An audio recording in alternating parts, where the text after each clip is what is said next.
तो last part के and में हमने देखा था कि मैक्स अपना एंशिएंट सिविलाइजेशन का टेस्ट देकर बाहर आ गया था, जहां बाहर आने पर मास्टर होंग उसे लेने आते हैं और उससे टेस्ट के बारे में पूछते हैं, लेकिन मैक्स उन्हें ज्यादा कुछ नहीं बताता, जबकि वहां उसकी मुलाकात एक क्रिएचर से हुई थी जिसने मैक्स को मीटियोर स्टार का एक टोकन दिया था। साथ ही उसने मैक्स को टेस्ट पास करने की वजह से उसे कुछ खास चीजें भी दी थी और उसे कहा था कि उसे सबसे पहले अर्थ का सबसे ताकतवर वॉरियर बनना होगा, क्योंकि इस यूनिवर्स में बहुत सारी स्पीशीज हैं जो ह्यूमन से बहुत ताकतवर है और हो सकता है उनमें से कोई अर्थ पर अटैक कर दे। तो ये सब जानने के बाद मैक्स ने डिसाइड करा था कि वो यूनिवर्स का सबसे ताकतवर वॉरियर बन के रहेगा। लेकिन मैक्स ये बातें मास्टर होंग को नहीं बताता और अपने प्लेन आकर अपने पेरेंट्स के पास जाने लगता है। अब आगे तो इस पार्ट की शुरुआत में हम मैक्स को देखते हैं जो अपने फाइटर जेट की मदद से घर पर आ गया था, पर मैक्स जैसे ही घर पहुंचता है तो उसे मैक्स के घर की सिक्योरिटी टीम घेर लेती है, क्योंकि उन्हें लग रहा था कि मैक्स कोई अननोन पर्सन है।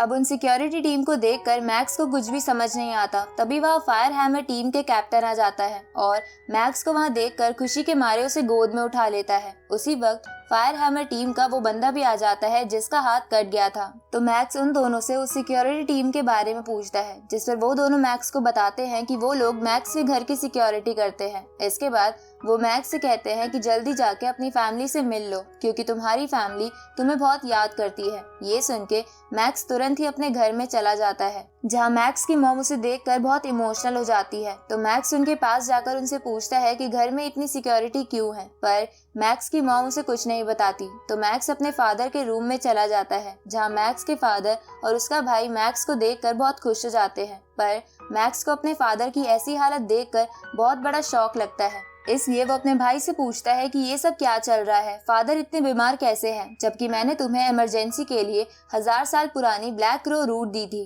जिससे फादर की हेल्थ बिल्कुल ठीक रहती। ये सुन के मैक्स का भाई उसे बताता है कि ये सब लियाओ की वजह से हुआ है, क्योंकि उसने HR अलायंस की मदद से हमारी फैमिली की हालत बद से बदतर कर दी थी। हालांकि वो हमें डायरेक्टली नहीं मार सकता था, पर हमको टॉर्चर करने के उसके मेथड्स किसी मर्डर से कम नहीं थे, इसलिए मेरे पास कोई चारा नहीं बचा और मैंने तुम्हारी दी हुई ब्लैक क्रो रूट को बेचकर बैंक वन कंपनी के शेयर्स खरीद लिए। जिसके बाद मैंने अपनी फैमिली को प्रोटेक्ट करने के लिए एक सिक्योरिटी टीम को भी हायर कर लिया। साथ ही जब फायर हैमर टीम के कैप्टन और उस मेंबर को हमारी हालत के बारे में पता चला तो वो भी अपने सारे असाइनमेंट छोड़कर हमारे सिक्योरिटी में लग गए। लेकिन लियाओ ने हार नहीं मानी और एक दिन जब हमारे पेरेंट्स घर वापस आ रहे थे तो लियाओ ने एक आदमी की मदद से हमारे फादर का एक्सीडेंट करवा दिया। ये सुन के मैक्स बहुत ज्यादा गुस्सा हो जाता है और तुरंत ही अपना ब्लैक गॉड आर्मर पहनकर घर से निकल जाता है, जहां वो रास्ते में उस क्रिएचर के दिए हुए उस कम्युनिकेशन डिवाइस और वॉर गॉड पैलेस की मदद से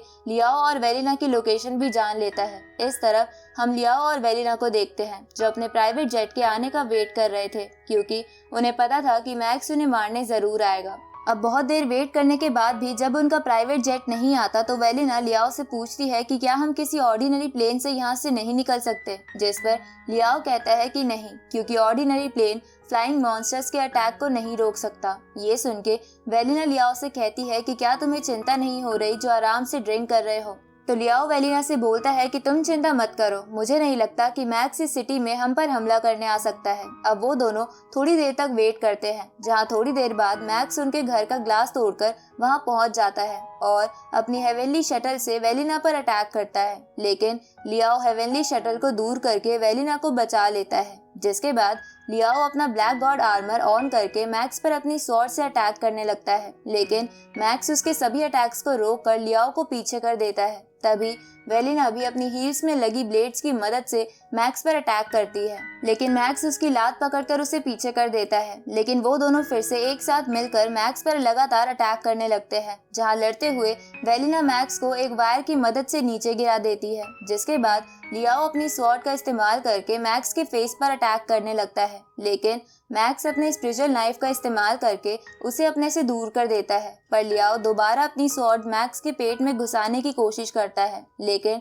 मैक्स उससे बच जाता है। जिसके बाद मैक्स लियाओ पर अटैक करके उसे घर की दीवार पर फेंक देता है, जहाँ लियाओ उस दीवार को तोड़ता हुआ बैल्कनी में गिर जाता है। तभी वेलिना चालाकी से मैक्स पर अटैक करती है, लेकिन मैक्स उसे भी बैल्कनी में फेंक देता है। अब मैक्स अपने स्पिरिचुअल नाइफ पर चलता हुआ बैल्कनी में आ जाता है और लियाओ से कहता है कि तुमने तुमने मेरी फैमिली को बहुत टॉर्चर किया है, इसलिए आज मैं तुम्हारा खेल खत्म कर दूंगा। ये सुन के लियाओ फिर से अपनी स्वॉर्ड उठाने की कोशिश करता है, लेकिन मैक्स अपनी स्पिरिचुअल पावर का इस्तेमाल करके लियाओ की स्वॉर्ड को उससे दूर कर देता है। जिसके बाद मैक्स अपने एक स्पिरिचुअल नाइफ का इस्तेमाल करके लियाओ के घुटने पर अटैक करता है, जिससे लियाओ को बहुत दर्द होता है। पर मैक्स नहीं रुकता और उस पर लगातार अलग अलग डायरेक्शन से अटैक करने लगता है, जिसकी वजह से लियाओ ठीक से खड़ा भी नहीं हो पा रहा था। ये देखकर वेलिना गुस्से में मैक्स पर अटैक करती है, पर मैक्स उसके अटैक से बचकर उसे लात मार के घर के अंदर फेंक देता है। इसके बाद मैक्स लियाओ से कहता है कि तुम्हें मेरे साथ जिज्ञान हॉल चलना होगा, पर लियाओ उसकी बात नहीं मानता और अपनी स्वॉर्ड से उस पर अटैक करता है। ये देखकर मैक्स उसके अटैक से बच के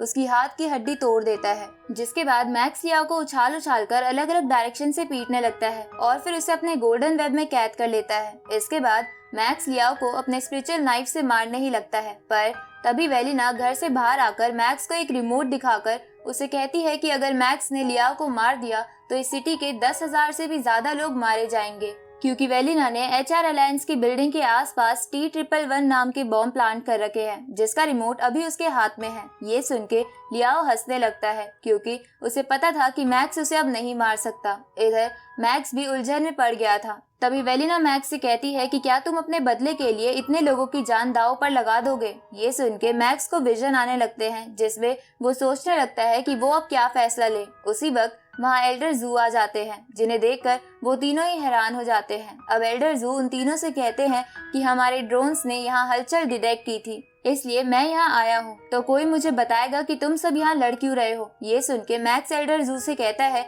कि वेलिना ने HR अलायंस के आसपास बॉम्ब प्लांट कर रखा है और वो मुझे लोगों को मारने की धमकी दे रही थी, जिस पर वेलिना कहती है कि मेरे पास कोई और चारा नहीं था, क्योंकि मैक्स मेरे हस्बैंड को मारना चाहता था। तो मैक्स कहता है कि वो तो मैं करूंगा ही, क्योंकि लियाओ ने मेरी फैमिली को बहुत टॉर्चर किया है। जिस पर वेलिना एल्डर जू से कहती है कि अगर इसने ऐसा किया तो मैं बॉम्ब का बटन दबा दूंगी। ये सुन के मैक्स को गुस्सा आ जाता है, तो एल्डर जू उसे शांत करा देते हैं और कहते हैं कि वॉर गॉड पैलेस का ये रूल है कि एक वॉरियर दूसरे को नहीं मार सकता, इसलिए अगर तुमने लियाओ को मारा तो तुम वो रूल तोड़ दोगे। ऊपर से इसकी वजह से कई लोगों की जान चली जाएगी, तो क्या तुम्हारे लिए ये वर्थ इट होगा। ये सुन के मैक्स लियाओ की तरफ देखता है, जो मुस्कुरा रहा था, पर मैक्स उसे इग्नोर करके लोगों की जान बचाने के लिए उसे अपने वेब से आजाद कर देता है। ये देखकर वेलिना भागते हुए लियाओ की तरफ जाती है। आगे एल्डर जू वेलिना और लियाओ से कहते हैं कि तुम दोनों ने कई लोगों की जान को खतरे में डाला है, इसलिए सिक्योरिटी ब्यूरो तुम्हारे मैटर को इन्वेस्टिगेट करेगी, पर उससे पहले तुम दोनों सारे बॉम्ब्स को डिफ्यूज कर दो, वरना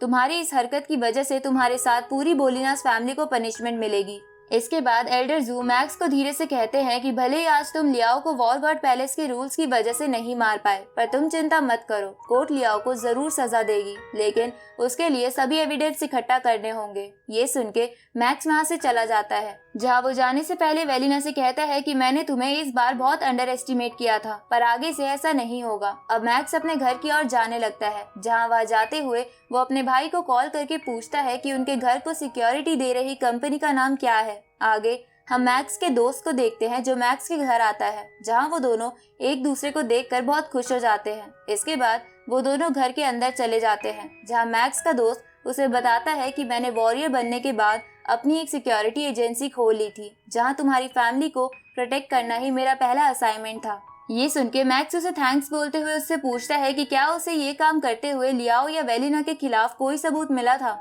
ये सुन के मैक्स का दोस्त उसे CCTV फुटेज दिखाते हुए कहता है कि तुम्हारे फादर पर कई बार हमले हुए और वो सभी अटैक्स बिल्कुल प्लान थे, यहाँ तक कि मेरी टीम को भी इस बात का पता नहीं चल पाता था, इसलिए मैंने आसपास की CCTV फुटेज इकट्ठा की और मुझे पता चला कि कुछ लोग तुम्हारी मॉम को भी तंग करा करते थे और वो लोग ऐसा इसलिए करते थे ताकि वो तुम्हारे पेरेंट्स के दिल में डर बैठा सके।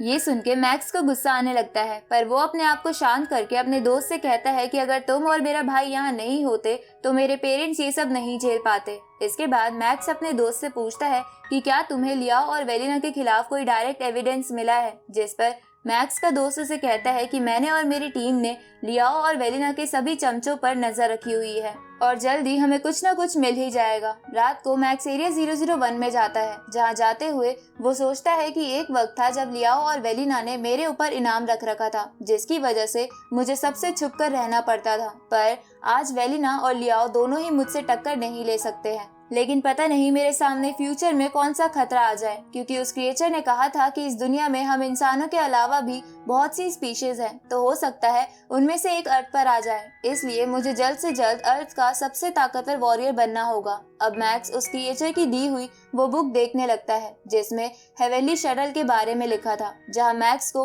वो बुक देखकर पता चलता है कि हेवनली शटल अटैक, डिफेंस और फ्लाई का काम करती है और हेवनली शटल की 3 अटैक्स, 3 डिफेंस और 3 शेप्स हैं। ये देखकर मैक्स डिसाइड करता है कि वो एक एक कर इन सभी शेप्स को सीखेगा। अब मैक्स जमीन पर आ जाता है और अपनी स्पिरिचुअल पावर का इस्तेमाल करके अपनी हेवनली शटल को कई सारे स्पिरिचुअल नाइफ्स में बांटकर उनकी मदद से ऑल ड्रिल नाम की पहली शेप बनाने में कामयाब हो जाता है, जिसके बाद मैक्स उसकी मदद से सिटी के मॉन्स्टर्स पर अटैक करता है। इधर हम सभी एल्डर्स को देखते हैं जो मैक्स की सभी फुटेजेस को देखकर उसकी पावर को एनालाइज कर रहे थे। तभी एग्जामिनर सबसे कहते हैं कि मैक्स स्पिरिचुअल पावर में वॉर गॉड लेवल के पीक पर पहुंच चुका है, क्योंकि वो 16 फ्लाइंग नाइफ्स को कंट्रोल कर सकता है, जहां एक फ्लाइंग नाइफ की स्ट्रेंथ लगभग 5,20,000 से 5,60,000 किलोग्राम तक होती है, जिसकी वजह से मैक्स के फ्लाइंग नाइफ्स की टोटल स्ट्रेंथ 8 से 9 मिलियन किलोग्राम्स है। ये सुन के एल्डर व्लादिमीर कहते हैं कि तब तो मैक्स जल्द ही वॉर गॉड लेवल को सरपास कर लेगा। तभी एल्डर जू बोलते हैं कि मेरे पास एक सजेशन है। अगली रात